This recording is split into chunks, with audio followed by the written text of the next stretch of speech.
ये वाले टॉपिक के अंदर हम लोग वेस्ट वाटर ट्रीटमेंट की बात करने जा रहे हैं। वेस्ट वाटर ट्रीटमेंट की बात करेंगे, उसके किस पाथवे को हम लोग फॉलो करेंगे वो एक बार समझेंगे। सबसे पहले मैं आपको स्लज ट्रीटमेंट और वेस्ट वाटर ट्रीटमेंट इसका एक जनरल आइडिया दूंगा। उसके बाद जो इसकी कॉमन टर्म्स हैं या यूँ बोले कॉमन यूनिट्स हैं, जैसे स्क्रीनिंग क्या होती है, स्क्रीनिंग के अंदर किस किस तरह की जालियाँ यूज़ होती है उनकी बात करेंगे। फिर बात करेंगे एरेशन की, एरेटर्स कौन कौन से टाइप के होते हैं। फिर बात करने जाएंगे हम लोग फ्लोकुलेटर्स की, फ्लोकुलेटर्स क्या होते हैं इसकी बात करेंगे। उसके बाद बात करेंगे हम लोग सेडिमेंटेशन की, सेडिमेंटिंग रिएजेंट्स कौन कौन से, उनके फॉर्मूले क्या हैं उनकी बात होगी। फिर बात करेंगे हम लोग डिसइंफेक्शंस की, किस तरह से पानी के अंदर से बैक्टीरिया वगैरह रिमूव किए जाते हैं। फिर बात करेंगे हम लोग फिल्टर्स की, मतलब फिल्ट्रेशन की, कौन कौन से टाइप से फिल्ट्रेशन होता है उनकी बात करेंगे। फिर बात करेंगे हम लोग डीफ्लोरोडाइजेशन की। ठीक है, तो ये इस वीडियो का पाथवे रहेगा। इसके अलावा अगर मान लो हो सकता है ये वीडियो अगर लंबा हो जाए तो फिर मुझे 2-3 पार्ट्स में इसको काटना पड़ेगा। ठीक है, तो चलिए शुरुआत करते हैं। देखो, ये बेसिक स्ट्रक्चर है स्लज ट्रीटमेंट प्लांट की। इसको मैं और डिटेल में फिर समझाऊंगा। फिर इसको देखें अगर आप, तो यहाँ पे मैंने सबसे पहले स्क्रीन ली है। सब कुछ समझ में आएगा बाद में, अभी केवल मैं एक पाथवे समझा रहा हूँ कि किस तरह से इसमें पानी साफ़ होता है, ताकि इन टर्म से स्क्रीन, सेडिमेंट्री टैंक है ना, इन सब से आप एक बार गो थ्रू हो जाओ। इसीलिए मैं केवल ये बेसिक आइडिया दे रहा हूँ, ये मानते हुए कि तुमने इसे नहीं पढ़ा हुआ है। ठीक है, तो स्क्रीन आगे आगे आपका तुम्हारा ग्रिड चैम्बर, उसके बाद में ग्रिड चैम्बर में तुम्हें ग्रिड चैम्बर मतलब गाद नीचे बैठ जाती है, ये मान के चलो। पानी आगे बढ़ जाएगा, पानी आगे बढ़ गया, आगे बढ़ने पर पानी यहाँ आ गया सेडिमेंटेशन टैंक में। सेडिमेंटेशन टैंक के अंदर मोस्टली 25% तक की जो इम्प्योरिटी है, 25% इम्प्योरिटी ऐसे नीचे सेडिमेंट्री टैंक में नीचे बैठ जाती है भारी होने की वजह से। ठीक है, उसमें से फिर 75% जो गंदगी वगैरह रहती है वो साथ में लेकर के पानी आगे बढ़ जाता है। यहाँ तक का हुआ प्राइमरी ट्रीटमेंट, जहाँ पे तुमने ग्रिट और सेडिमेंटेशन कर लिया है कुछ सब्सटेंसेस का, 25% सब्सटेंसेस का। उसके बाद आगे हम लोग सेकेंडरी ट्रीटमेंट प्लांट में, यहाँ पे नीचे से एयर दी जाएगी जिसे एरिएशन टैंक कहते हैं। ठीक है, फिर एक और सेडिमेंट्री टैंक है। इस सेडिमेंट्री टैंक के अंदर माइक्रोबायोलॉजिकली इसके अंदर जो बची हुई जो बैक्टीरिया वायरस वगैरह है या ऑर्गेनिक मैटर है उसको यहाँ से हटा दिया जाता है और इसे डायरेक्टली यहाँ पे ट्रीट करके भाई इधर से पानी को निकाल करके लगून्स में भेज दिया जाता है, या फिर इसको आगे टर्शियरी ट्रीटमेंट के लिए भी भेजा जा सकता है। इस तरह से टर्शियरी ट्रीटमेंट, और यहाँ पे ये क्लोरिनेशन चैम्बर, ये क्लोरीन गिर रही है। ठीक है, तो यहाँ ऐसा हो सकता है यहाँ तक। ठीक है, तो इस तरह से ये पानी साफ़ करते हैं। तो यहाँ हमें कौन कौन सी टर्म्स देखने को मिली, एक तो ग्रिड चैम्बर मिला, फिर सेडिमेंट्री टैंक मिला, एरिएशन टैंक मिला, फिर या क्लोरिनेशन चैम्बर मिला, है ना। इस तरह से टर्शियरी ट्रीटमेंट जो होता है ना, ये वाला नीचे नीचे का जो टर्शियरी ट्रीटमेंट होता है, ये जो टर्शियरी ट्रीटमेंट होता है इसके अंदर क्या किया जाता है कि इस तरह के बेड्स होते हैं, है ना। इस बेड्स के अंदर अलग अलग ये स्टोन्स और क्या बोलते हैं, मिट्टी मीन्स रेत, है ना, वो है, चारकोल है, इस तरह के ये बेड बना करके और पानी के अंदर प्रेजेंट बैक्टीरिया को धीरे धीरे इसको यहाँ से हटा दिया जाता है इस मेथड से। तो ये जो टर्शियरी ट्रीटमेंट है इसमें भी दो टाइप है, एक ACF होता है, activated charcoal activated charcoal filter, उसका भी यूज़ करते हैं। पर ये एक जनरल बात है कि भाई टर्शियरी ट्रीटमेंट में क्या होता है कि जो यहाँ सेडिमेंट्री टैंक्स यानी मतलब सेकेंडरी ट्रीटमेंट से जो, और जैसे यहाँ पे 90% तक तो ये प्योर करके भेज देता है आगे, पर फिर भी 10% अगर कोई इम्प्योरिटी और बचती है ना, तो ये टर्शियरी ट्रीटमेंट जो है वो उसे साफ़ कर देता है। ये सिंपल बात हुई है स्लज ट्रीटमेंट प्लांट की, जिसका बिल्कुल बेसिक आइडिया दिया है, इसमें कोई डिटेल नहीं है, केवल ऐसे ही बस देखने के लिए। ठीक है, अब बात कर रहे हैं हम लोग वेस्ट वाटर ट्रीटमेंट प्लांट की। Waste water treatment plants generally उन प्लांट्स के साथ में लगाया जाता है जहाँ पे आपको रॉ वाटर से डीएम वाटर बनाना हो, या फिर जैसे कोई जैसे थर्मल पावर प्लांट्स वगैरह हैं जहाँ पे आपको पानी साफ़ करना होता है, तो पानी जो है वो साइकिल में चलता रहता है क्योंकि आपने पानी साफ़ किया और आगे प्लांट को दिया। फिर प्लांट से जब पानी वापस आएगा, क्योंकि भाई सारा पानी साइकिल में चलता है, तो साइकिल से जब वापस पानी आएगा तो आने पर वो हो जाएगा वेस्ट वाटर। ठीक है, उस वेस्ट वाटर को वापस ट्रीट करके और काम में लिया जाता है, तो उस ट्रीटमेंट प्लांट को हम लोग बोलते हैं waste water treatment plant. Thermal power plants के अंदर जनरली ईटीपी सिस्टम के रूप में ये वेस्ट वाटर ट्रीटमेंट प्लांट रहता है। इसके अंदर भी 3 स्टेजेस हैं, primary treatment plant, secondary treatment plant और टर्शियरी ट्रीटमेंट प्लांट। इसके अंदर प्राइमरी ट्रीटमेंट प्लांट जो है उसमें भी स्क्रीन्स होंगी, फिर ग्रिड चैम्बर, सेडिमेंट्री टैंक और क्लोरिनेशन टैंक होगा।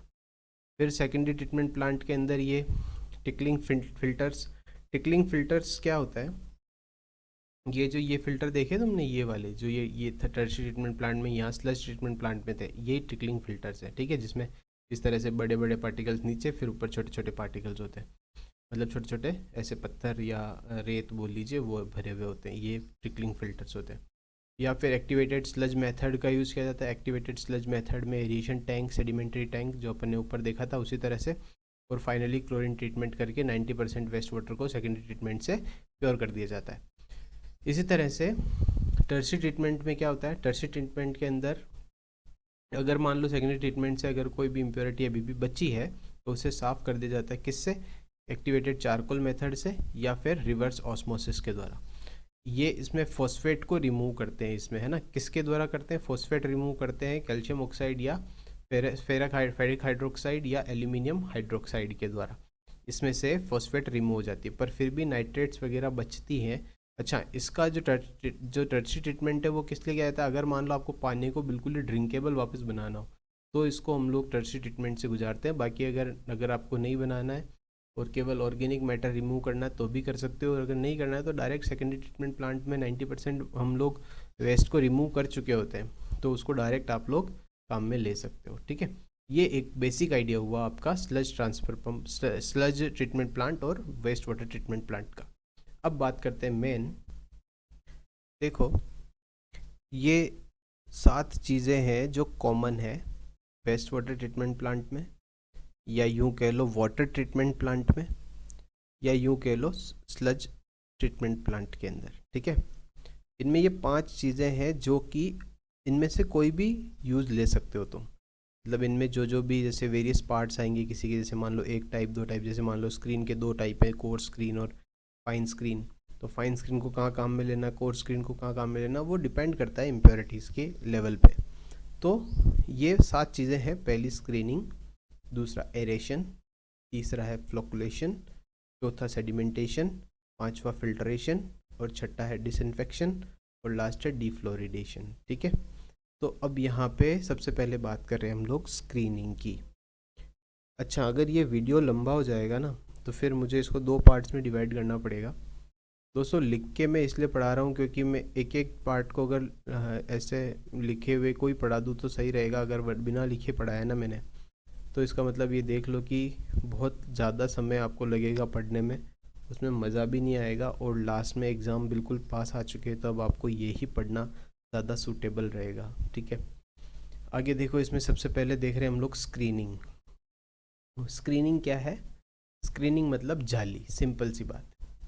अब ये जालियाँ 2 तरह की होती है। एक तो 20 से लेके 100 mm की जाली, ये मतलब इनके बीच का जो स्पेस होता है वो 20 से 100 mm होता है जालियों की, इस लाइंस के बीच का। और एक है 10 mm की जाली।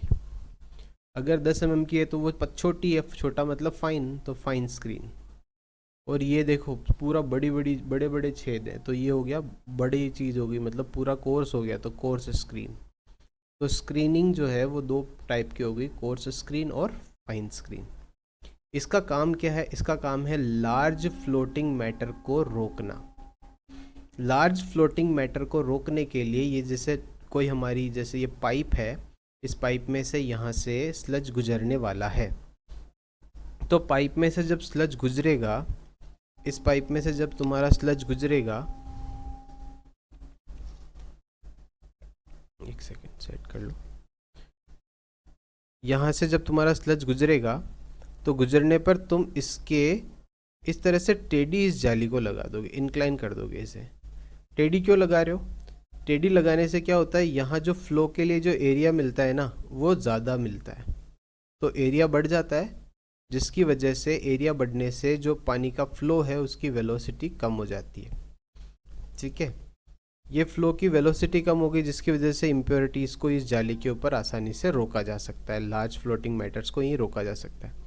अब ये लार्ज फ्लोटिंग मैटर्स क्या होते हैं? तो थैलियाँ, कपड़े, कागज, है ना, जैसे गुटखा, बीड़ी, तंबाकू, इनके कचरे के डब्बे।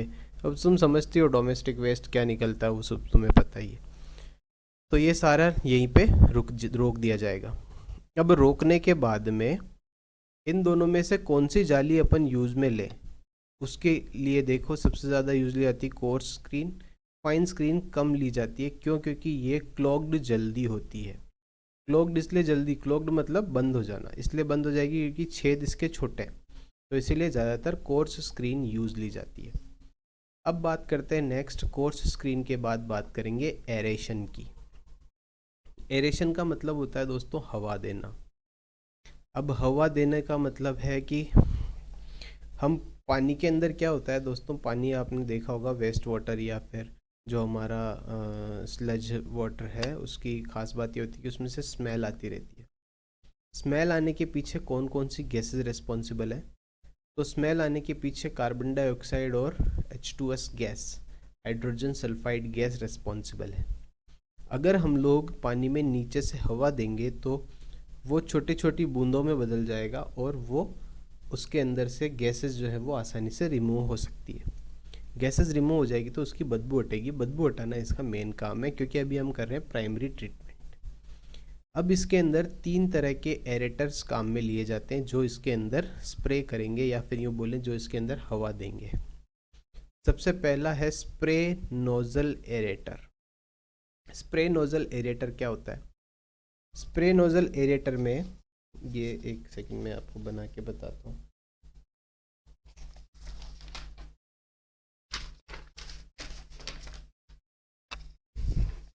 देखो, स्प्रे नोजल एरेटर में इस तरह से यहाँ से पानी आता है और ये एरेटर्स यहाँ लगे होते हैं। ठीक है, तो इस तरह से आएगा, पानी ऊपर चढ़ेगा। ये एरेटर्स क्या करते हैं, नीचे से एयर इस पानी के अंदर इंसर्ट करते हैं और ये बिल्कुल स्प्रे की तरह। अच्छा, इसके अंदर एक बात और है, इसको हम लोग डीगैसर में भी यूज़ में लेते हैं, है ना। अच्छा, इसके अंदर क्या होता है कि ये जो ऐसे छोटे छोटे छोटे छोटे इस तरह के प्लास्टिक के इसके अंदर ये नोजल्स लगी हुई रहती है ऐसी, और ये ऐसे जमी हुई रहती है एक के ऊपर एक, ऐसे ऐसे जमी हुई रहती है ऐसे। तो ये क्या करती है, पानी को तोड़ देती है, क्योंकि पानी जो है वो हर एक में से गुजरेगा तो पानी छोटे छोटे स्मॉल फ्रैक्शंस में डिवाइड हो जाएगा। और ये इसमें से जब पानी गुजरता है ऊपर जाता है, तो ऊपर जाने के बाद में ये इसे स्प्रे करती है, मतलब इसमें से छोटा हो गया ना पानी, तो फिर ये अपने आप ऐसे लगता है जैसे स्प्रे हो रहा है। और स्प्रे होने पर क्या होता है कि ये एरेटर के, मतलब ये डीगैसर के ऊपर से, यहाँ से, मैंने बिल्कुल इसको प्रत्यक्ष देखा हुआ है ये, क्योंकि हम जो जिस प्लांट में हूँ उसमें ये यही लगा हुआ है डीगैसर। तो यहाँ से हवा बाहर निकल जाती है, ठीक है, और पानी वापस से इधर से बाहर आ जाता है। पानी इधर से वापस हम लोग नीचे ले लेते हैं और यहाँ से हवा बाहर चली जाती है। ये सबसे बेहतरीन काम करता है ना। इसमें 90% कार्बन डाइऑक्साइड और 99% H2S गैस हट जाती है, मतलब पानी में से बिल्कुल स्मेल चली जाती है। पर ये काफ़ी महंगी टेक्नोलॉजी है, तो इससे सस्ती टेक्नोलॉजी यूज़ में लें तो ज़्यादा बढ़िया होगा। तो जो वेस्ट वाटर ट्रीटमेंट प्लांट है उसमें ये लगाने की ज़रूरत नहीं है। डीगैसर का यूज़ आपको वहाँ करना चाहिए जो जहाँ पर पानी बिल्कुल हाई क्वालिटी का चाहिए हो आपको। हाई क्वालिटी का पानी मतलब हो गया कि बिल्कुल डीएम वाटर जिसके अंदर आयंस हो ही ना, ऐसा पानी चाहिए हो तो आपको स्प्रे नोजल एरेटर का यूज़ करना चाहिए। तो ऐसा मैं इसलिए बोल रहा हूँ क्योंकि पानी का जब ट्रीटमेंट किया जाता है ना, तो उसके अंदर अगर आपके आयंस वगैरह होंगे तो आगे जा कर के मशीनरी को ख़राब कर सकता है, बॉयलर वगैरह को ख़राब कर सकता है। इसीलिए ये ऐसी टेक्निक है जो कहाँ यूज़ होगी, ये टेक्निक यूज़ होगी आपके जहाँ पे हाई क्वालिटी का, हाई स्टैंडर्ड्स का पानी चाहिए हो। पर जो वेस्ट वाटर है उसी को ट्रीट करना है तो कैस्केड एरेटर सबसे काम लाभदायक चीज़ है। कैस्केड एरेटर इस तरह से सीढ़ी नुमा, ये कंक्रीट का बनता है, सिंपल, मैंने क्या लिखा, सस्ता सुंदर टिकाऊ, सबसे बढ़िया चीज़ है ये। इसके अंदर ये ऐसे कंक्रीट का है, यहाँ नीचे से दोस्तों पाइप आ रहा है, यहाँ ऐसे उस पाइप से पानी फेंका जाता है ऊपर, तो ये पानी इधर से ऐसे सीढ़ियों से ऐसे नीचे गिरेगा। ठीक है, ऐसे नीचे गिरने से दो फायदे, एक तो इसकी गिरने से टीडीएस भी कम होती है इसकी, दूसरी बात इसमें से कार्बन डाइऑक्साइड और H2S गैस रिमूव हो सकती है। ये बिल्कुल ओपन में, हवा में, खुले में छूटता है ये पानी ऐसे। ठीक है, तो इसको ग्राउंड वाटर के लिए काम में लिया जाता है, मतलब रो वाटर जो हम लोग नदी वगैरह से पानी लाते हैं उसके लिए इसको मेन काम में लिया जाता है, क्योंकि उसके अंदर ज़्यादा कार्बन डाइऑक्साइड और H2S गैस वगैरह कम नहीं होती है, इसीलिए इसको ज़्यादा काम में लिया जाता है। तो सबसे सही माना जाता है, किफ़ायती भी है और सिंपल कंक्रीट है, तो कभी इसमें मेंटेनेंस आती नहीं, लो मेंटेनेंस है बिल्कुल। ठीक है, क्योंकि कैस्केड एरिएटर। उसके बाद तीसरा आता है diffused air aerator. Diffused air aerator क्या होता है? डिफ्यूज्ड एयर एरेटर जो होता है, पहली बात तो इसकी जो एफिशिएंसी होती है कार्बन डाइऑक्साइड और H2S रिमूव करने की, इन दोनों के बीच की होती है, मतलब लगभग 50-60% तक ये रिमूव कर देता है। दूसरी बात, ये कलर को भी हटाता है ना, ऑर्डर तो हटाता ही, इसके अलावा ये कलर को भी हटाता है। पर अगली बात ये कि ये काफ़ी महंगा आता है दोस्तों। तो जब ये महंगा आएगा तो इसका मतलब ये हुआ, अच्छा ये महंगा आएगा तो इसका मतलब ये बड़ी इंडस्ट्रीज़ में यूज़ नहीं लिया जा सकता। बड़ी इंडस्ट्रीज़ में यूज़ इसलिए नहीं लिया जा सकता क्योंकि बड़ी इंडस्ट्रीज़ में अगर महंगा आएगा तो ये कॉस्ट को बढ़ा देगा। इसीलिए ये छोटी इंडस्ट्री में छोटी साइज़ वाले डिफ्यूज्ड एयर एरेटर काम में लिए जाते हैं। इसमें क्या होता है कि जैसे ये था ना, यहाँ से नीचे से पानी आ रहा था, यहाँ भी नीचे से पानी आ रहा था, तो इसमें भी नीचे से पानी आता है और पानी के साथ ही कंप्रेसर लगा हुआ होता है। तो कंप्रेसर उसमें एयर नीचे से ही डालता रहता है। तो जब कंप्रेसर उसमें एयर डालेगा तो उसकी वजह से कुछ ऐसे, यहाँ पे कंप्रेसर यूनिट लगी हुई है, ये हमारा पानी भरा हुआ है, कंप्रेसर की एयर जाएगी अंदर। तो क्योंकि कंप्रेसर हाउस और एक्स्ट्रा लगेगा इसके अंदर, या कंप्रेसर यूनिट और एक्स्ट्रा लगेगी, इसीलिए ये काफ़ी महंगा हो जाता है। इसमें आयरन और मैंगनीज दोनों को भी हटा दिया जाता है। तो ये दोस्तों अपने पास में 3 एरेटर्स हुए, स्लज नोजल एरिएटर, कैस्केड एरिएटर और डिफ्यूज्ड एयर एरिएटर। अब दोस्तों ये वीडियो, क्योंकि मेरा ज़्यादा लिमिट जो है वो 15 से 20 मिनट का वीडियो बनाने का ही है, अब मैं नेक्स्ट आगे इसका और पार्ट लाऊँ उसके लिए कमेंट भी करते रहो, और तुम अगर रेगुलर इस चीज़ को देख रहे हो तो कमेंट कर दिया करो, मुझे पता लगता रहे कि कौन कौन इंटरेस्टेड है और पढ़ने में, क्योंकि भैया फिर इतना समय भी नहीं होता है कि मैं मेहनत भी करूं आप लोगों के लिए और फिर वो व्यर्थ जाए। तो व्यर्थ नहीं जानी चाहिए मेहनत, सिलेक्शन होना चाहिए आपका। तो अब हमारे पास में फ्लोकुलेशन, सेडिमेंटेशन, फिल्ट्रेशन, डिसइंफेक्शन और डीफ्लोरिडेशन और बचे हैं, जिसको मैं इसके आगे वाले वीडियो में कवर करूँगा। तो ये पार्ट 1 आपको कैसा लगा आप ज़रूर बताना, और नेक्स्ट वीडियो आपको कल तक, शायद कल या कल शाम तक आपको शायद दोनों जो आगे के सारे पार्ट्स हैं उनको कवर करके वीडियोस मिल जाएंगे। ठीक है,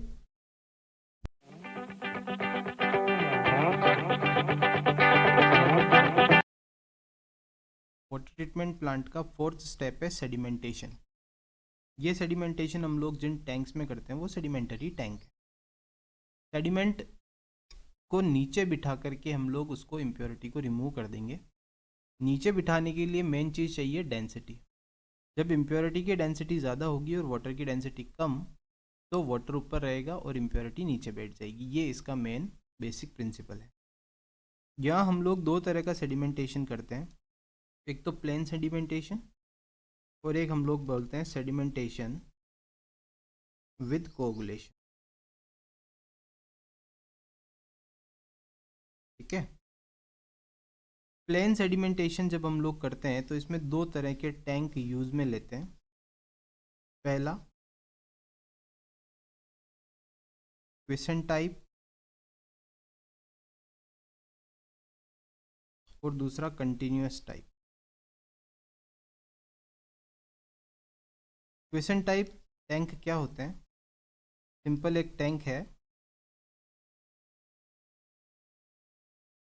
तरह का, इसके अंदर हमारा पानी भरा हुआ, ठीक है, और नीचे की तरफ हमारा ये इम्प्योरिटी बैठ जाएगी। इसमें क्या करते हैं, इसमें एक डिटेंशन टाइम के लिए हम लोग पानी को भर के रखते हैं। ये डिटेंशन टाइम जनरली 24 से लेकर के 36 घंटे का होता है, 24 to 36 आवर्स ये डिटेंशन टाइम होता है, डिपेंड करता है इम्प्योरिटी। 36 घंटे का ये है हमारा डिटेंशन टाइम। इसमें हम लोग 3 टैंक जनरली काम में लेते हैं। अब ये इम्प्योरिटी कैसे सेडिमेंट होगी ये तो 9वीं क्लास का बच्चा ही बता सकता है कि भारी कण नीचे बैठ जाते हैं, तो ये चीज़ तुम्हें पता होनी चाहिए। ये सस्पेंडेड सॉलिड्स के लिए मेनली काम में आएगा क्वेश्चन टाइप, ठीक है। इसमें 3 टैंक होते हैं, इसमें एट ए टाइम 2 सर्विस में होते हैं और एक स्पेयर में रहता है, ठीक है। 2 सर्विस में एट ए टाइम लिए जाते हैं। इसके अंदर देखो नेक्स्ट बात, इसमें 8 से 12 घंटे तक क्लीनिंग की रिक्वायरमेंट रहती है। नीचे से जो तुम ये इम्प्योरिटी को रिमूव करोगे ना, स्लज को, तो ये टाइम लगेगा तुम्हें 8 से लेकर के 12 घंटे का। तो इसीलिए क्योंकि इसमें टाइम बहुत ज़्यादा है, इसीलिए आजकल इसका यूज़ नहीं किया जाता, क्योंकि इसमें समय बहुत ज़्यादा लग रहा है। अब बात करते हैं कंटिन्यूस टाइप की। कंटिन्यूस टाइप के जो प्लेन सेडिमेंट्री टैंक है वो 2 तरह के हैं, एक तो हॉरिजॉन्टल फ्लो टाइप और दूसरा है वर्टिकल फ्लो टाइप। जो हॉरिजॉन्टल फ्लो टाइप है उसका एग्जांपल है रेक्टेंगुलर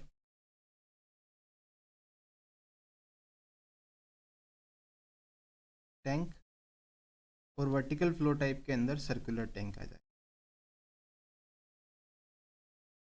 रेक्टेंगुलर टैंक में क्या होता है, इस तरह से ये टैंक है, इधर से पानी का इनलेट है, इधर से पानी का आउटलेट है। इसमें ये ऊपर का स्पेस खाली रहता है और पानी लगभग इतना जैसे ये बहता है। इसमें क्या होगा, ये जो पानी है ना, इसकी फ्लो रेट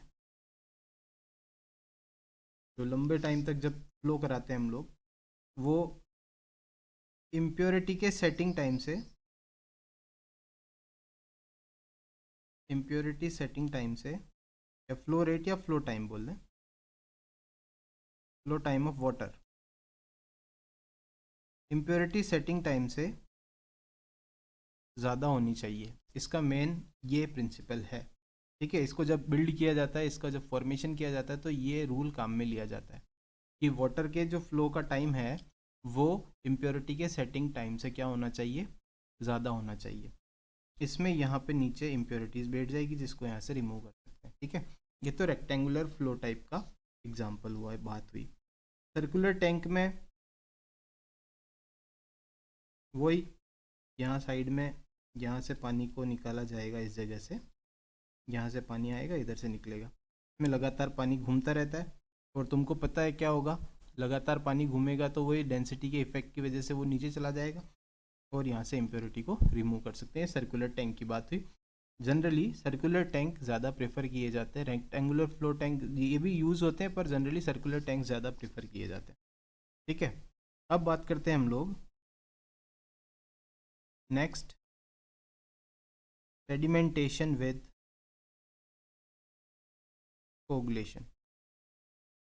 अब इसकी क्या ज़रूरत पड़ी, आजकल sedimentation with coagulation he prefer किया जाता है।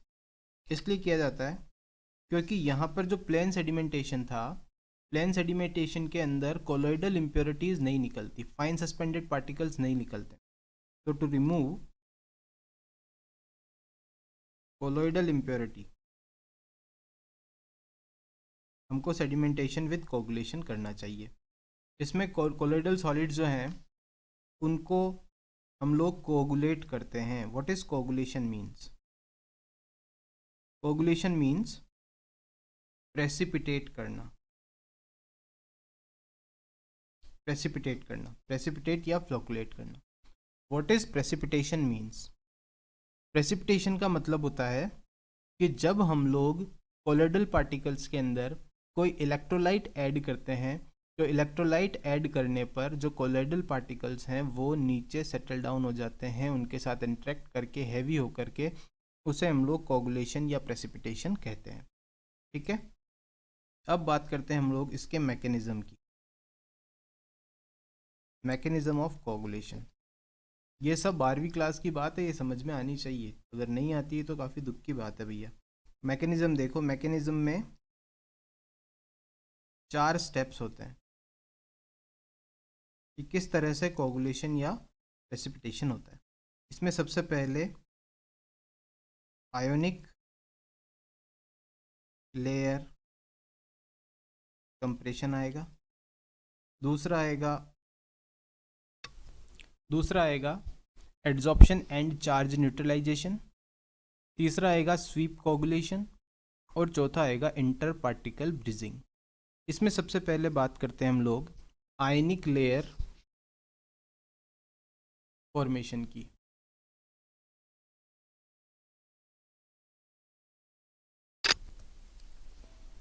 आयनिक लेयर कंप्रेशन या फॉर्मेशन, इसमें क्या होता है, जनरली जो कोलॉइडल पार्टिकल्स होते हैं, कोलॉइडल पार्टिकल्स की खास बात होती है कि वो चार्ज पार्टिकल्स होते हैं। तो कोलॉइडल पार्टिकल जो चार्ज पार्टिकल्स हैं वो एक दूसरे के साथ में रिपल्सिव फोर्सेस रखते हैं। जैसे पॉजिटिव पॉजिटिव एक दूसरे को रिपेल करेंगे, नेगेटिव नेगेटिव एक दूसरे को रिपेल करेंगे। तो ये चाहते हैं कि ये स्टेबल हो जाए। तो अगर मैंने कोई नेगेटिव आयन वाला कोगुलेंट ऐड किया तो ये नेगेटिव वाला कोगुलेंट क्या करेगा, इनको आपस में जोड़ लेगा, और पॉजिटिव वाला इनको आपस में जोड़ लेगा। जोड़ने पर ये एक दूसरे के साथ में कंप्रेस हो जाते हैं। ये पार्टिकल जो दूर दूर थे वो पास पास आ जाएंगे, इसीलिए हम लोग बोलते हैं आयन लेयर फॉर्मेशन या आयन लेयर कंप्रेशन। समझ में आई होगी ये पहली बात। अब दूसरी बात है adsorption and charge neutralization. Adsorption and charge neutralization में क्या होगा, एड्जॉर्ब होना। एड्जॉर्ब मतलब क्या होता है, किसी भी सब्सटेंस की सतह पर दूसरा सब्सटेंस जुड़ जाना, ये एड्जॉर्प्शन है सिंपल भाषा में। तो जैसे मान लो आपका जो पार्टिकल है वो मान लो पॉजिटिव है, इस तरह से होता है इन्हीं तरीकों से। ठीक है, तो हमारे पास में जैसे मान लो कोई SO4-2 आयन है, अगर हमारा जो आयन हमने डाले उनमें, तो ये क्या करेगा, इसके ऊपर आकर के एक लेयर बना देगा इस तरह से। ठीक है, और फिर ये नेगेटिव में यहाँ फिर पॉजिटिव आ जाएगा, तो यहाँ क्या हो रहा है, सतह पर एड्जॉर्ब हो रहे नहीं हो रहे, सब आपस में जुड़ जाएंगे कुछ इस तरह से। तो ये है एड्जॉर्प्शन एंड चार्ज न्यूट्रलाइजेशन। इस तरह से इसका पॉजिटिव चार्ज क्या हो जाएगा, न्यूट्रलाइज हो जाएगा। ऐसे ही मान लो अगर कोई नेगेटिव आयन है तो उसके ऊपर पॉजिटिव चार्जेस आ जाएंगे और ओवरऑल चार्ज को न्यूट्रलाइज कर देंगे, और बड़े बड़े मॉलिक्यूल्स बनाएंगे जिनको हम लोग बोलते हैं aqua metallic ions. Aqua metallic ion, जैसे एक एग्जांपल लूँ मैं एक्वा मेटेलिक आयन का। देखो, जैसे पानी के अंदर जब तुम एलम डालते हो ना, तो एलम डालने पर उसमें प्रेजेंट एल्यूमिनियम पानी के साथ रिएक्ट करके जैसे Al7OH17+4 इस तरह के एक्वा मेटेलिक आयंस बनाता है। ये एक्वा मेटेलिक आयंस के ऊपर पॉजिटिव चार्ज है, ये पॉजिटिव चार्ज क्या करेगा, इन कोलोइडल सब्सटेंसेस के ऊपर जा करके चिपक जाएगा, चिपकने के बाद में इनको हैवी कर देगा और नीचे बिठा देगा। अब जो नीचे बैठे हैं उसे बोलेंगे स्वीप कोगुलेशन। स्वीप कोगुलेशन का मतलब क्या हुआ कि जो हमारे जैसे मान लो एल्यूमिनियम OH होल थ्राइस बनता है, कब बनता है, जब हम लोग एलम ऐड करते हैं पानी के अंदर, तो AlOH होल थ्राइस का फॉर्मेशन होता है पानी के साथ रिएक्ट करके। तो ये एक स्टिकी जिलेटेनियस सब्सटेंस होता है ना, जिलेटिन के जैसा जिलेटिनस सब्सटेंस है।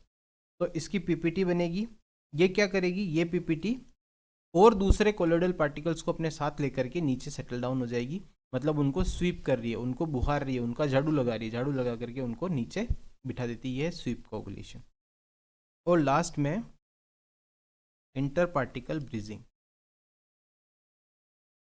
मतलब ये AlOH होल थ्राइस है ना, ये आपस में रिएक्ट करके Al7OH17+4 इस तरह के बड़े बड़े पार्टिकल्स बना लेते हैं, और ये बड़े पार्टिकल्स अपने साथ में कोलोइडल सब्सटेंस की इम्प्योरिटी को ले करके नीचे सेटल डाउन हो जाते हैं। यह है इंटर पार्टिकल ब्रीजिंग। ये आपको समझ में आ गई होगी मेरे ख्याल से, इसमें कोई दिक्कत नहीं होनी चाहिए। अब बात करते हैं हम लोग को कौन कौन से कोगुलेंट्स यूज़ करेंगे। तो मेनली 5 कोगुलेंट्स जनरली काम में लिए जाते हैं। वो कौन कौन से हैं वो देखो। सबसे पहले है हाइड्रेटेड कॉपरस। हाइड्रेटेड कॉपरस का फॉर्मूला FeSO4.7H2। दूसरा काम में लिया जाता है क्लोरीनेटेड कॉपरस। क्लोरीनेटेड कॉपरस का फॉर्मूला है Fe2SO4 whole thrice plus FeCl3। इसके साथ में क्लोरीन भी ऐड हो गया आयरन के साथ। फिर है सोडियम एल्यूमिनेट। सोडियम एल्यूमिनेट के बाद में नेक्स्ट आता है लाइम। सोडियम एल्यूमिनेट का formula Na2Al2O4 lime CaOH whole twice alum FeSO4.Al2SO4 whole thrice dot 24H2O या Al2SO4 whole thrice dot 18H2O या फिर FeSO4.5H2O। इस तरह से एलम को हम लोग बोल सकते हैं। इसमें से सबसे पहले हम लोग देखते हैं हाइड्रेटेड कॉपरस। ठीक है, हाइड्रेटेड कॉपरस के लिए ये चीज़ें आपको जाननी चाहिए। जैसे सबसे पहले फॉर्मूला FeSO4.7H2। दूसरी बात, ये कोगुलेंट की तरह वर्क तो करता पर कलर रिमूव नहीं करता। इसको रिएक्ट करने के लिए 8.5 से ज़्यादा pH की ज़रूरत होती है। तो क्योंकि ये 8.5 से ज़्यादा pH मतलब ये एल्कलाइन pH पर वर्क करता है, तो एल्कलिटी बनाने के लिए हमें लाइम ऐड करना पड़ता है। जिन बच्चों को नहीं पता लाइम क्या है, तो लाइम का फॉर्मूला होता है CaOH होल ट्वाइस। ठीक है, ये एलम से भी सस्ता होता है। दूसरी बात, इसकी एलम की जितनी रिक्वायरमेंट होती है ना, उतनी जनरली इसकी रिक्वायरमेंट होती है। तो ये 10 से लेके 30 ppm की डोजिंग इसके अंदर करनी पड़ती है। अब डोजिंग की अमाउंट लीटर में है ना, मिलीग्राम पर लीटर। तो जितने लीटर आपका सोल्यूशन है उसके अकॉर्डिंग आपको रिक्वायरमेंट पड़ेगी। अब मेनली इसका फॉर्मूला किस तरह से रिएक्ट करता है वो देखो। ये हमारा हाइड्रेटेड कॉपरस जब इम्प्योरिटी हार्डनेस के साथ रिएक्ट करेगा CHCO3 होल ट्वाइस, तो उसके अंदर से बाइकार्बोनेट्स को लेकर के और फेरस बाइकार्बोनेट्स बनाएगा। ठीक है, ये फेरस बाइकार्बोनेट्स जब लाइम के साथ रिएक्ट करते हैं तो FeOH होल ट्वाइस बनेगा फेरस हाइड्रोक्साइड। ये फेरस हाइड्रोक्साइड पानी में प्रेजेंट ऑक्सीजन और वाटर के साथ रिएक्ट करके और फेरिक हाइड्रोक्साइड बनाते हैं, जो इसका काम बिल्कुल AH होल थ्राइस की तरह ही जो हमने पहले देखा था PPT फॉर्म करना है, तो ये सेम उसी तरह से PPT फॉर्म करता है। ठीक है, ये था हाइड्रेटेड कॉपरस। अगला नेक्स्ट देखो, क्लोरीनेटेड कॉपरस। क्लोरीनेटेड कॉपरस की बात करें तो formula Fe2SO4 whole thrice plus FeCl3 colour को भी रिमूव करेगा। दूसरी बात, pH रेंज ज़्यादा है इसकी, क्योंकि आपने ऊपर देखा होगा यहाँ पे हाइड्रेटेड कॉपरस की 8.5 ही pH रेंज थी, जबकि यहाँ पे इससे भी कम pH पर भी ये वर्क कर सकता है। मतलब इसमें लाइम की ज़रूरत नहीं पड़ेगी। दूसरी बात, इसमें भी FeOH होल थ्राइस इसी तरह से बनता है जैसे ऊपर बना था। तो इसके अंदर क्योंकि पहले से ही Fe+3 आयंस प्रेजेंट है, तो डायरेक्ट ये हमारी इम्प्योरिटी से ही, हार्डनेस से ही रिएक्ट करके और FeOH होल थ्राइस बनाएगा, उसकी PPT बनेगी। नेक्स्ट देखो, third, sodium aluminate. Sodium aluminate का फॉर्मूला Na2Al2O4। ये काफ़ी एक्सपेंसिव होता है। एक्सपेंसिव होने के साथ ही, क्योंकि एक्सपेंसिव है इसीलिए लार्ज अमाउंट में यूज़ नहीं हो सकता, जैसे क्योंकि ये बहुत अच्छा है वैसे सोडियम एल्यूमिनेट, क्योंकि ये टेम्परेरी और परमानेंट हार्डनेस दोनों को रिमूव करता है। ऊपर वाले जो दोनों थे ना, ये हाइड्रेटेड कॉपरस और क्लोरीनेटेड कॉपरस, ये केवल और केवल बाइकार्बोनेट्स के लिए यूज़ हो रहे थे। तो बाइकार्बोनेट्स के यूज़ होते हैं, इसका मतलब ये केवल टेम्परेरी हार्डनेस रिमूव करते, परमानेंट हार्डनेस रिमूव नहीं करते। इसमें लाइम की ज़रूरत नहीं पड़ती है। और pH रेंज भी जो वाटर की pH रेंज है ना, फ्रेश वाटर की 6.6 से 8.5, उसी रेंज में एक काम करते हैं। दूसरी बात, ये जनरली बॉयलर के केस में यूज़ होते हैं। होता क्या है, इसमें टेम्परेरी हार्डनेस और परमानेंट हार्डनेस के साथ जब ये रिएक्ट करता है सोडियम एल्यूमिनेट, तो कैल्शियम एल्यूमिनेट बनाता है और सोडियम के सॉल्ट्स बनाता है। ये PPT की फॉर्म में नीचे बैठ जाता है। ये बात हुई इसकी। अब बात करते हैं नेक्स्ट लाइम की। लाइम जनरली उस पानी के लिए यूज़ होता है इसमें अमोनिया या फॉस्फेट की वैल्यूज़ ज़्यादा हों, उनके लिए इसको यूज़ किया जाता है। इसमें जो pH रेंज है, pH रेंज इसकी 9.5 से ज़्यादा है, मतलब ये ज़्यादा pH पर ही वर्क करता। होता क्या है, जब फॉस्फेट आयन किसी के अंदर, किसी पानी के अंदर प्रेजेंट है, तो आपको पता है कि वो थोड़ा ज़्यादा ख़राब रहता है, हमारे लिए पीने लायक नहीं रहता। तो उसके अंदर जब हम लाइम ऐड करते हैं, तो लाइम ऐड करने पर वो फॉस्फेट के साथ रिएक्ट करके इस तरह से बड़े बड़े मॉलिक्यूल्स बनाता है, है ना, ये Ca10PO4 whole 5 OH whole twice, इसकी PPT बनेगी। PPT बन करके और ये नीचे सेटल डाउन हो जाता है। नेक्स्ट बात करते हैं हम लोग एलम की। एलएम की अगर बात करें तो एलएम का फॉर्मूला Al2SO4.18H2O। ये दो फॉर्मूले मैंने इसलिए लिखे हैं क्योंकि जिस तरह से इनकी रिएक्शन हुई थी ना ऊपर, वैसे ही एलएम की रिएक्शंस हैं सेम, है ना। दूसरी बात, इसके अंदर एल्कनिटी इन वाटर रिक्वायर्ड, पानी के अंदर एल्कनिटी की ज़रूरत होती है और एल्कनिटी कैसे बढ़ती है आपको पता है, लाइम डालने पर। अब दूसरी बात, जब एल्कनिटी इन वाटर रिक्वायर्ड है तो इसका मतलब ये एसिडिक पीएच में वर्क नहीं करेगा। तो जब एलम को पानी के अंदर डाला जाता है तो ये क्या करता है, इस टेम्प्रेरी हार्डनेस के साथ रिएक्ट करके और फ्लॉक का फॉर्मेशन करता है। AlOH whole thrice is floc. ये फ्लॉक कैसे रिएक्ट करता है और क्या करता है, कोगुलेशन कैसे होता है, ये मैंने आपको समझाया था पहले। उसके बाद में देखो यहाँ से प्रश्न क्या बन सकता है, यहाँ से प्रश्न बन सकता है कि आपको बोल दे कि भाई इतने ppm का एलम डोज किया तो उसके साथ में कितने लाइम की रिक्वायरमेंट रहेगी। तो आप इन 4 रिएक्शन का यूज़ करके उसे सॉल्व कर सकते हैं। जैसे आपको बोल दिया कि इसकी 5 ppm की रिक्वायरमेंट है, तो आपको याद है ना मोल ऑफ, अपने को ये यूनिवर्सल फार्मूला कि भाई इसके मोल, जब रिएक्शन के अंदर जितने भी कंपोनेंट्स होते हैं उन सब के मोल जो होते हैं इक्वल होते हैं, तो इसके मोल इस बाइकार्बोनेट के मोल के इक्वल है मल्टीप्लाइड बाय 3 के। दूसरी बात, जब बाइकार्बोनेट के मोल आपको पता है तो बाइकार्बोनेट की रिएक्शन से आप कार्बोनेट के मोल निकाल सकते हैं। कार्बोनेट के जो मोल है उनसे आप कैल्शियम ऑक्साइड के मोल निकाल सकते हो और कैल्शियम ऑक्साइड के मोल से आप लाइम के मोल निकाल सकते हो। तो डायरेक्टली जो एलम का रिलेशन डायरेक्ट किससे है, लाइम से। तो इस तरह से आप इसे सॉल्व कर सकते हैं। तो दोस्तों ये आज का वीडियो है। इसके बाद नेक्स्ट फ्लोकुलेटर्स क्या होते हैं, फिल्ट्रेशन क्या होते हैं, ये आप लोग देखते रहिए। अभी थोड़ा समय है, एक 10-12 दिन और बचे हैं जिसके अंदर हम लोग इस टॉपिक को अभी 2-3 दिन में ही कवर कर लेंगे और उसके अलावा धीरे धीरे पूरा सिलेबस कवर कर लेंगे। और हम लोग क्वेश्चंस की भी सीरीज़ ले आए हैं, आपको 2 आज मैंने वीडियोस डाले हैं क्वेश्चंस के इंपॉर्टेंट, और डेली मैं इस तरह से उसके क्वेश्चंस की सीरीज़ डालता रहूँगा। उसकी प्लेलिस्ट मैंने अलग से बना दी है। और उसके अलावा हमने इंटरनेशनल जो इवेंट्स हुए हैं उनकी भी एक वीडियो आज अभी डल जाएगी। तो अगर उसको रिव्यू करने के बाद हम लोग देखेंगे कुछ अगर कमी रही होगी तो उसको सही करके डालेंगे। तो देखते रहिए और सब्सक्राइब कर दीजिए दोस्तों, इससे मोटिवेशन बढ़ता है हमारा। धन्यवाद।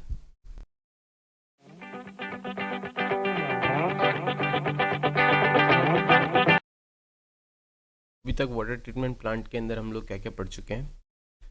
सबसे पहले हम लोगों ने पढ़ा था स्क्रीन्स, उसके बाद हम लोगों ने पढ़ा था एरेशन, उसके बाद सेडिमेंटेशन पढ़ा था, और सेडिमेंटेशन में फिर हम लोगों ने प्लेन सेडिमेंटेशन, है ना, सर्कुलर सेडिमेंटेशन, या यूँ बोल लीजिए फिर सेडिमेंटेशन विद कोगुलेशन वगैरह पढ़े थे। इसके बाद में अब हम लोग बात करते हैं कोगुलेशन सेडिमेंटेशन टैंक की। कोगुलेशन सेडिमेंटेशन जो हमने लास्ट पढ़ा था जिसके अंदर हम लोग कोगुलेंट ऐड किए थे, वो जिस टैंक में ऐड किए जाते हैं और जिसके अंदर सेडिमेंटेशन होता है उसे हम लोग कोगुलेशन सेडिमेंटेशन टैंक या क्लेरी फ्लोकुलेटर्स के नाम से जानते हैं। क्लेरी फ्लोकुलेटर एक बड़ी डिवाइस है प्लांट के अंदर, तो वो डिपेंड करता है प्लांट के अंदर पानी की कैपेसिटी कितनी होती है। तो इसके अंदर देखो 4 मेन पार्ट्स होते हैं। पहला फीडिंग डिवाइस जो कि कोगुलेंट्स को फीड करेगा, कोगुलेंट्स को ऐड करेगा। दूसरा है मिक्सिंग बेसिन जिसके अंदर अलग तरह की व्यवस्था होती है जो कि उन कोगुलेंट्स को पानी के साथ मिक्स करती है। तीसरा है फ्लोकुलेशन टैंक जहाँ पे फ्लॉक्स बनते हैं, और लास्ट है सेडिमेंटेशन टैंक। ठीक है, फ्लोकुलेशन टैंक और सेडिमेंटेशन टैंक में क्या अंतर है। जो हमारा फ्लोकुलेशन टैंक है उसके अंदर जो मिक्सर है ना, उसके घूमने की स्पीड और सेडिमेंटेशन टैंक के अंदर पानी के घूमने की स्पीड में अंतर होता है। इसमें से सबसे पहले बात करते हैं हम लोग फीडिंग डिवाइस की। फीडिंग डिवाइस में हम लोग कोगुलेंट्स 2 तरह के ऐड करते हैं, एक तो वेट मिक्स और एक ड्राई मिक्स। वेट मिक्स और ड्राई मिक्स में से ज़्यादातर प्रेफर वेट मिक्स किया जाता है क्योंकि पानी के साथ में ड्राई मिक्स को घुलने में समय लगता है, जबकि उसकी एफिशिएंसी उसकी वजह से कम हो जाती है। बहुत सी बार ये घुलता भी नहीं है, तो नहीं घुलने की वजह से इम्प्योरिटीज उसके साथ ही आगे बढ़ जाती, तो आगे जाने वाले जो फिल्टर्स हैं उनको छानने में परेशानी होती है, इसको छानने में। इसीलिए जनरली ड्राई मिक्स का यूज़ ना करके वेट मिक्स यूज़ करते हैं, और अगर ड्राई मिक्स भी है तो उसे भी पानी के साथ में मिक्स करके और फिर आगे भेजा जाता है। जनरली वेट मिक्स का यूज़ इसलिए किया जाता है क्योंकि वेट मिक्स तुरंत पानी के अंदर डिजोल्व हो जाते हैं, तो इसकी वजह से वो ज़्यादा एफिशिएंटली रिएक्ट कर पाते हैं और इसकी कोई अमाउंट बाकी नहीं रहती अगर आपके सही से एजिटेटर्स चल रहे हैं। तो एजिटेटर मतलब मिक्सिंग करने वाले जो पंखे होते हैं उनको एजिटेटर्स कहते हैं। तो वो सही से अगर चल रहे हैं तो उसमें कहीं पर कोई संभावना नहीं रहती कि कोई भी रेसिड्यू बचेगा। अब बात करते हैं मिक्सिंग बेसिन्स की। मिक्सिंग बेसिन्स की अगर बात करें तो दोस्तों मिक्सिंग बेसिन्स में दो तरह के मिक्सिंग बेसिन्स का यूज़ करते हैं। पहला बैफल वॉल्स, दूसरा मैकेनिकल मिक्सचर। बैफल वॉल्स क्या होती हैं? बैफल वॉल्स मतलब ऐसी खड़ी दीवारें बना दी जाती है। उन खड़ी दीवारों को, चलिए क्या होती है अभी एक बार अपन इसका डायग्राम देख करके ही समझ लेंगे। पहले देख लीजिए कि बैफल वॉल्स दो तरह की होती है, एक तो हॉरिजॉन्टल टाइप और एक वर्टिकल बैफल वॉल्स। इसमें से देखो ये होती है बैफल वॉल्स इस तरह की। देखो यहाँ अगर ध्यान से देखोगे तुम ये देखोगे कि ये खड़ी दीवारें हैं, है ना, और ये जो खड़ी दीवारें हैं यहाँ पानी का इनलेट है। हम लोग इस पानी को इधर से एंटर कराएंगे तो क्या होगा, ये इस दीवार के साथ में नीचे की तरफ से यहाँ मूव करेगा। अब ये इस दीवार पे ज़्यादा इसका ज़्यादा इम्पैक्ट नहीं रहेगा क्योंकि जो लहरें हैं वो यहीं से ऊपर चल जाएगी, है ना। मतलब इसमें जो बीच वाली दीवारें होती है छोटी होती हैं और ये लंबी होती है, ठीक है। तो अब देखो क्या होगा, फिर ये जाएगा, फिर इसके ऊपर से ट्रेवल करके चला गया, फिर ऊपर से ट्रेवल करके चला गया। तो इसे हम लोग बोलते हैं around the end baffle wall. इसमें जब पानी इस तरह से ट्रेवल करता है तो ट्रेवल करने की वजह से उसे इस घुमाव की वजह से या फिर इन दीवारों से टकराने की वजह से इसके अंदर जो मिक्स होता है ना, वो मिक्स आपस में आसानी से डिज़ोल्व हो जाना चाहिए था, है ना। और ये लास्ट में आउटलेट से फ्लैकुलेशन टैंक के अंदर चला जाता है।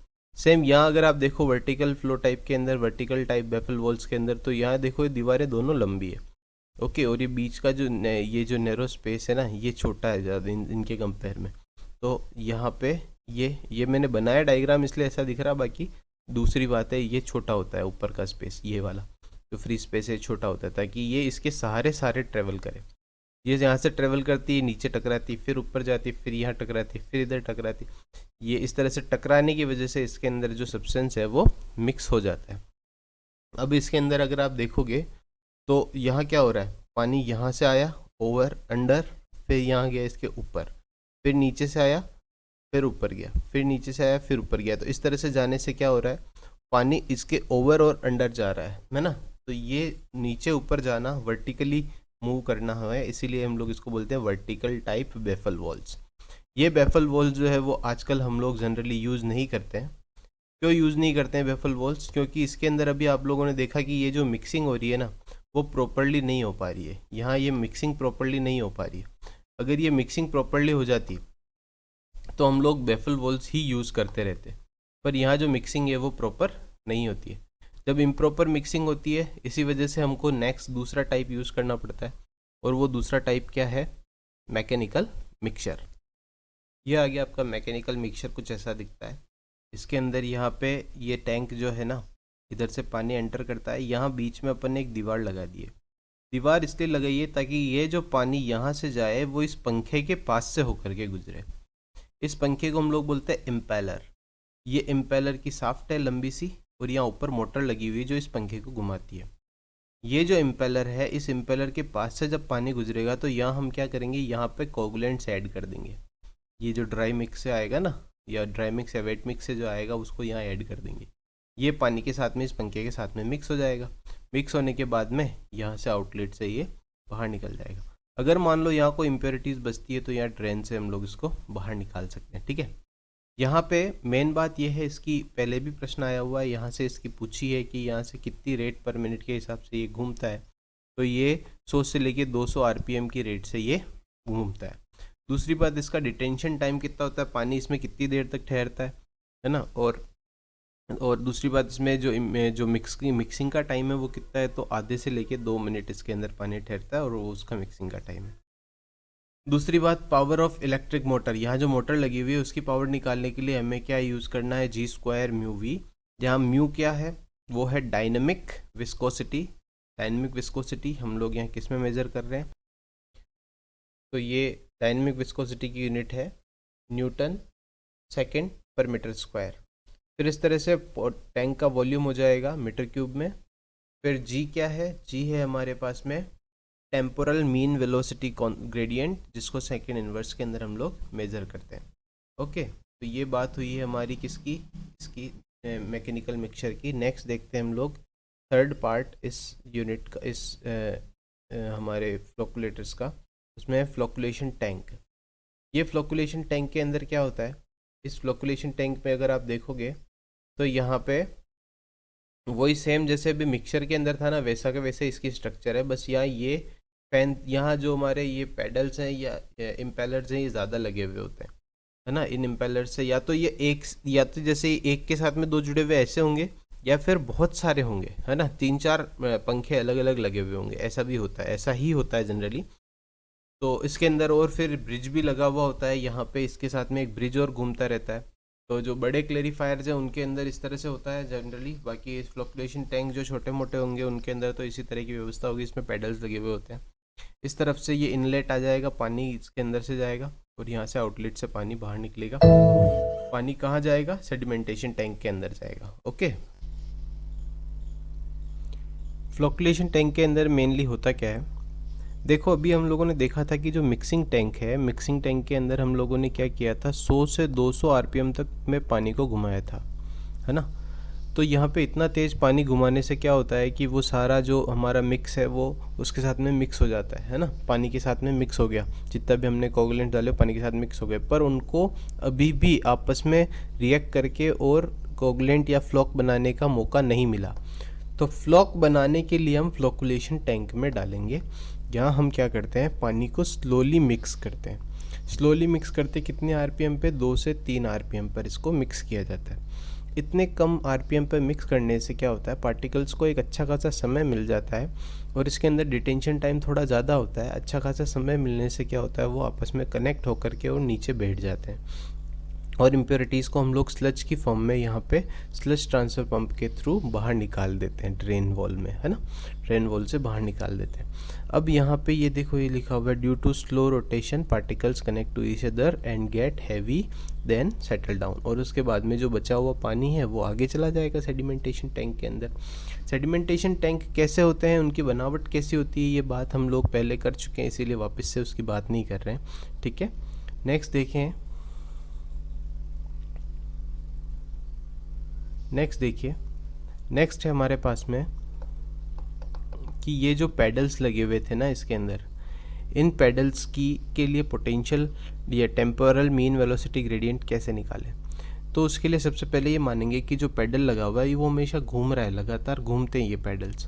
तो जो पेडल पहले घूम रहा था उसकी वेलोसिटी थी v1 शुरू में, और जब ये थोड़ा टाइम बाद में जब ये घूम के वापस किसी एक जगह पर्टिकुलर एस डिस्टेंस ट्रेवल करके किसी दूसरी जगह गया, वहाँ पे इसकी थी v2 वेलोसिटी।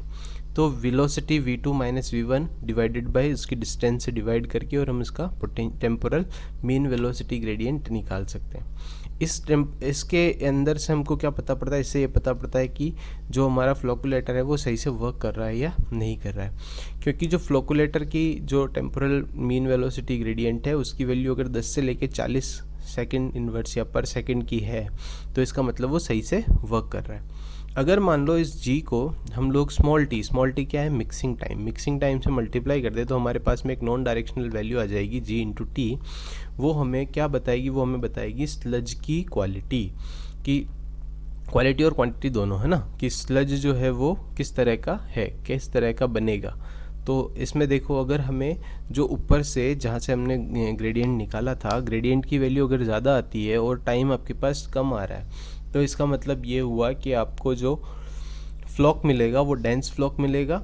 और अच्छा, डेंस फ्लॉक क्यों मिलेगा, क्योंकि घूमने में जो समय है ना वो आपको क्या लग रहा है, कम लग रहा है, तो डेंस फ्लॉक मिलेगा। इसका मतलब फ्लॉक्स ज़्यादा बड़े हैं और नीचे जा चुके हैं और कम क्वांटिटी में मिलेंगे। जबकि जो स्मॉलर वैल्यू है ना, स्मॉल जी की अगर मिलेगी और उसको उसके साथ में आपको डिटेंशन टाइम या ये मिक्सिंग टाइम आपको क्या मिल रहा है, मिक्सिंग टाइम आपको ज़्यादा मिल रहा है, तो आपके पास में जो फ्लॉक्स होंगे वो हल्के होंगे और ज़्यादा क्वांटिटी के अंदर होंगे। दूसरी बात करें नीचे अपन, formula to find out power of pedals, F into V, है ना, फोर्स इंटू वेलोसिटी, पावर निकाल सकते हैं। यहाँ पे फोर्स क्या है, तो half C D rho AP square VP square, A क्या है, P क्या है, V क्या है, ये सब देखो। CD क्या है, कोफिशिएंट ऑफ ड्रैग, ओके। रो क्या है, मास डेंसिटी। AP क्या है, cross section area of pedal, और VP क्या है, पेडल की वेलोसिटी। तो इस तरह से आप लोग इसकी पावर, पेडल्स की पावर भी निकाल सकते हैं, जैसे आप लोगों ने मैकेनिकल मिक्सचर में निकाली थी। ओके, मैकेनिकल मिक्सचर का फॉर्मूला वापस रिवाइज कर लो क्या था। ओके, और देखो नेक्स्ट अगला देख रहे हैं हम लोग फिल्ट्रेशन। देखो ये फिल्ट्रेशन में मेनली है क्या, जैसे बचपन में प्रोजेक्ट बनाए होंगे ना, जिसके अंदर मटके के अंदर नीचे छेद कर देते थे, फिर अंदर की तरफ कंकर भर देते थे और मिट्टी वो रेत भर देते थे, ऊपर से फिर पानी डाल देते तो फिर नीचे की तरफ साफ पानी आ जाता था। सेम है फिल्ट्रेशन, ऐसा का ऐसा है। इसमें ये बेड होता है जिसमें नीचे ग्रेवल्स होते हैं और ऊपर सैंड होती है, सेम वैसा का वैसा है ना। नीचे की तरफ यहाँ पे हम लोग वॉल्स रखते हैं जिससे पानी बाहर निकाला जा सकता है, फिल्टर वाटर निकाला जा सकता है। सेम वही चीज़ है।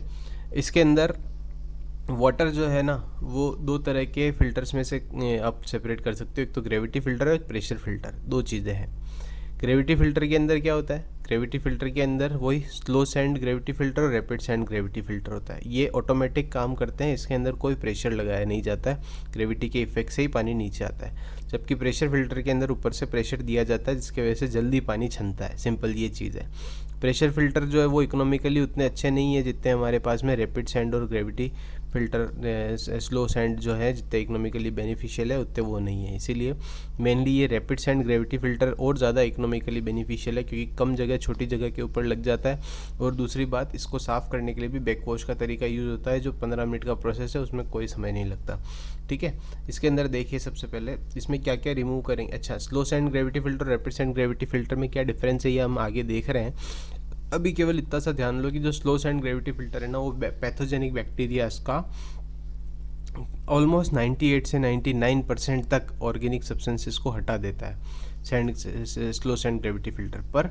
क्योंकि ये एक्सपेंसिव, थोड़ा बड़ी अमाउंट के अंदर बनता है, एक्सपेंसिव होता है, लार्ज एरिया कवर करता है। दूसरी बात, इसके अंदर जो साफ़ करने का जो तरीका है ना, उसके अंदर भी लेयर्स को सही से साफ़ नहीं कर पाओगे आप, क्योंकि इसमें मतलब वो ऊपर से रेत हटा हटा करके साफ़ करनी पड़ती है, तो इसमें समय काफ़ी लगता है। इसीलिए rapid sand gravity filter use लिए जाते हैं, जिसमें बैकवॉश करा और फटाफट पानी साफ़ हो गया।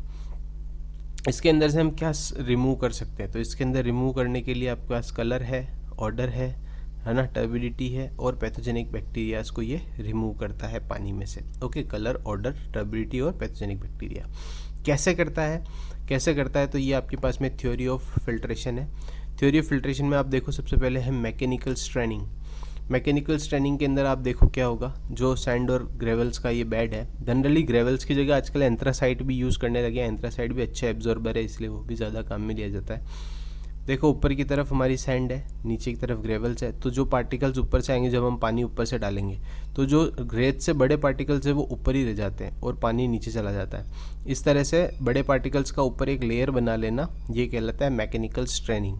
ठीक है, अब एक लेयर बन चुकी है, जिससे क्या होगा कि अब इस लेयर से और छोटे पार्टिकल ऊपर जमा होंगे, या इससे बड़े पार्टिकल ऊपर जमा होंगे, छोटे पार्टिकल ही नीचे निकल पाएंगे।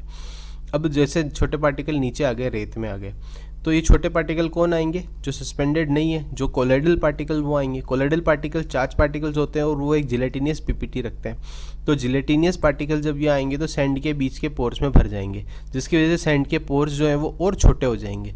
और छोटे होने की वजह से क्या होगा, उनसे कोलोइडल पार्टिकल से भी छोटे पार्टिकल जो है ना, वो यहाँ पे इन जिलेटिनियस पीपीटीज के साथ में कनेक्ट हो जाएंगे और यहीं पे रुक जाएंगे। इस तरह से जुड़ना ये कहलाता है फ्लोकुलेशन विद सेडिमेंटेशन। ठीक है, अब उसके बाद क्या होता है, पानी के साथ में हमेशा बैक्टीरिया रहते हैं, या तो आते हैं या यहाँ डेवलप हो जाते हैं। ठीक है, तो ये जो बैक्टीरिया यहाँ पे पैदा होंगे या फिर जो आएंगे, वो बैक्टीरिया क्या करेंगे, पानी के अंदर प्रेजेंट ऑर्गेनिक जो भी कंपाउंड है, जैसे प्लैंक्टन्स है ना, एल्गी, फंगस वगैरह जो भी होगी, उनको यहीं पे इस सैंड के अंदर ही क्या करेंगे, उनको नष्ट कर देंगे वो बैक्टीरिया। इसको हम लोग स्मार्ट स्किन या फिर डर्टी स्किन के नाम से जानते हैं। ओके, ये इस तरह से सैंड के अंदर से रिमूव होते हैं। उसके बाद में पानी नीचे चला जाएगा ग्रेवल्स के अंदर। ओके, एक और बात जो सैंड करती है वो क्या, चार्ज न्यूट्रलाइजेशन का।